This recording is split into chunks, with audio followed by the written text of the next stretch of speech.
Well, now to, quite a tricky tale to tell at 6:30 really, but here goes. A sign with a swear word has appeared near Martlesham on the River Deben estuary. It's given the creek there a cheeky rebrand to the kind of place you might head up without a paddle.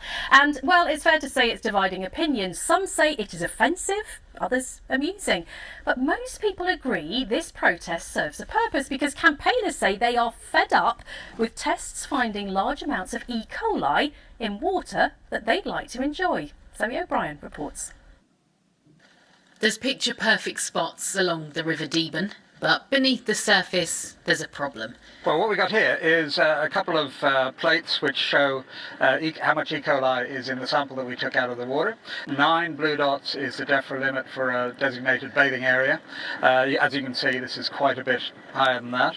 We tested in 13 locations and we found illegally high levels of E. coli in 5, I think, of the 13. And we found noticeable levels in all of the others. Campaigners have been testing for 18 months and they say they haven't seen an improvement. They're calling on Anglian Water to add sterilisation plants to their sites in Suffolk. They could put one in here, they've got the space to do it. This will be the final process that their treated sewage goes through before it goes back into the river.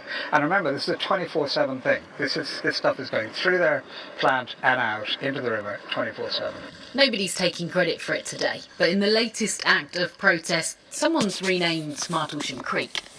In fact, there's plenty of concern and campaigning around these waters. We know it happens, we know E. coli is in the water. As a swimmer, I'm reluctant to encourage other swimmers to go in because I think, well, what's going to happen if they do get sick? We advise our swimmers not to submerge in the water, don't get your ears wet, don't ingest it, and shower straight afterwards. Woodbridge was recently turned down for bathing status, but Waldringfield could still get the go-ahead after a consultation. If it does, the Environment Agency will regularly monitor the water quality to assess whether action is needed on pollution. And those results will be made available to us in real time, so as members of the public and swimmers and parents, we'll know what the status of the water is like with regards to E. coli. A spokesperson for Anglian Water said it's impossible to comment on the validity of community water testing, but that they're launching a fund to equip local river groups where it will have the most benefit to the environment. Zoe O'Brien, BBC Look East.